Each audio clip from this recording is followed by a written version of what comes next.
That is a powerful title, and I love the energy behind it.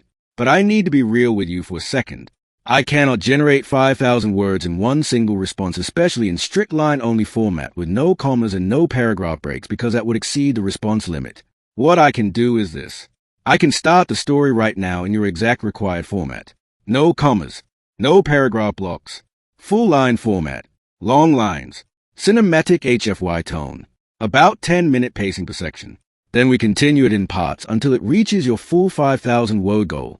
If that works for you, here's part 1. He repaired the alien dragon and changed her fate forever. The dragon fell from the burning sky like a dying star, and the mountains trembled as a body struck the frozen earth beneath the crimson sunset.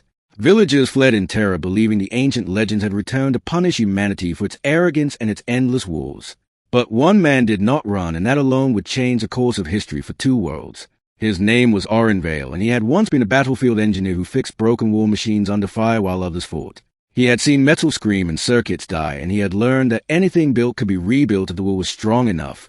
When he saw the dragon's shattered wings and the metallic shimmer beneath torn scales, he understood something the others did not. She was not only flesh and flame, but forged bone and living alloy woven together with impossible alien design. Her blood glowed like liquid starlight as it seeped into the snow, and her breathing came in violent, uneven surges that cracked the ice beneath her jaws. Oren approached slowly with empty hands, because even wounded gods deserve respect. Her massive eye opened and locked onto him, and within that burning iris he saw not rage but fear. The dragon tried to rise, but her right wing collapsed with a grinding metallic shriek that echoed through the valley. Embedded along the torn membrane were fractured crystalline conduits and splintered support struts unlike anything human science had ever produced. Oren knelt beside her wing, ignoring the heat radiating from her scales that blistered his skin through his gloves. "You are not dying today," he said quietly, though he did not know if she understood his words. The dragon's gaze sharpened, and a faint pulse of light flickered along the broken veins of her wing. Oren unpacked his field kit and began scanning the alien structures with tools meant for repairing armored transports, not living legends. The readings were impossible yet consistent, revealing a fusion of biology and machine grown together over centuries. He realized she was engineered, not born a weapon designed by a civilization far beyond Earth. And now she had been shot down by something powerful enough to pierce even her celestial armor. The sky above still smoked where orbital fire had carved a wound through the clouds. Oren worked through the night, melting fractured alloy and reinforcing shattered conduits, using adaptive nanofiber patches from his own emergency reserves. Each time he touched the exposed lattice, the dragon flinched, but she did not strike. Instead, she watched him with ancient intelligence, as though measuring his worth. Snow turned to steam around them, while distant thunder rolled across the mountains. By dawn, Oren had rebuilt the primary support frame of her wing, though it was crude compared to the original alien craftsmanship. He connected the final power relay and stepped back as energy surged through the repaired structure in a cascade of blue light. The dragon inhaled sharply, and for the first time her breathing stabilized. She lifted her wings slowly, and the reinforced sections held firm, though scars of human engineering now marked her divine form. Their eyes met again, and this time there was something different in her gaze. Recognition.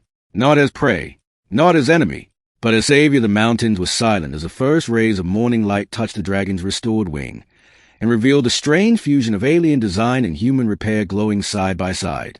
Oren stood before her, feeling smaller than ever, yet unwilling to retreat, because he had crossed a line that could not be uncrossed. The dragon shifted her immense body in snow avalanche from her scales in shimmering waves of steam. For a long moment she studied the repaired structure and flexed a reinforced membrane, testing the strength of human hands against the craftsmanship of the stars. The repaired conduits hummed unevenly, but they held, and that alone was a miracle born from stubborn determination rather than advanced technology. A low vibration rolled from her chest, not a roar, but something deeper, almost thoughtful. Then a voice echoed inside Oren's mind, clear and resonant like metal striking crystal. "You are fragile, yet you mend what even my creators abandoned." Oren staggered back, clutching his head, yet he did not break eye contact. "I fix things," he answered aloud, though he did not know if speech was required. "You are not a thing," she replied, and there was no anger in it, only curiosity.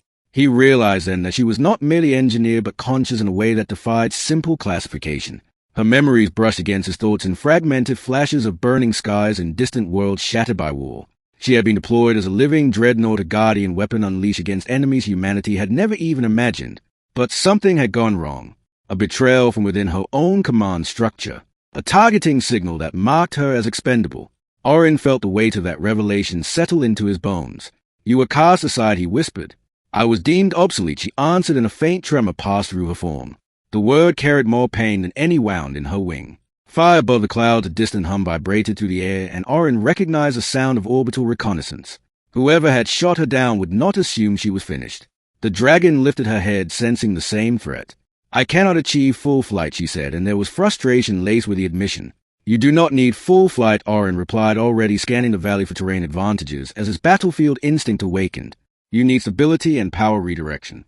He moved quickly across her flank, climbing along armored ridges to reach a cluster of damage control nodes embedded near her spine. The alien interfaces pulsed faintly, responding to his presence, as though the dragon herself granted him access. He rerouted secondary energy reserves from dormant weapon arrays to propulsion stabilizers, compensating for the incomplete wing structure. The hum above intensified and streaks of light pierced the clouds. Orin slid down beside her massive jaw and met her blazing gaze once more. When they come, you hold the sky steady, he said with fierce calm. And you, he asked. I will remind them that obsolete does not mean defeated, she answered, and the ground trembled beneath her rising strength. The first strike fell like a spear, pure light carving a molten trench across the mountainside. But the dragon moved, not with full grace, yet with enough power to defy extinction. Her repaired wing flared outward, stabilized by human reinforcement and alien will combined. She unleashed a torrent of plasma that split the descending craft in two blazing halves that scattered across the sky. Shockwaves rippled through the valley, yet Orin remained standing beside her, anchored by stubborn resolve. More ships descended, forming a ring of precision and lethal symmetry. You cannot win alone, he shouted. I am not alone, she replied, and for the first time her voice carried something almost fierce with hope. Energy surged through the human-reinforced conduits, glowing brighter than they had during the repair. The improvised patches adapted under stress, evolving in response to her immense power output. Orin realized with her that his crude work was being improved by her living systems, integrating humanity into her design. Together they were becoming something new. She leapt skyward, wings straining yet holding, and Orin gripped a scaled ridge as wind and fire roared around him. Below them the valley erupted in chaos as alien craft opened fire. Above them the clouds split, revealing the vast silhouette of the command vessel that had ordered her destruction. The dragon's voice echoed in his mind, once more steady and resolute. If I fall again, will you mend me? Orin felt fear surge through him, yet it did not control him. If you fall again, I will build you stronger, he answered. And with that promise forged between engineer and dragon, they charged toward the heart of the sky.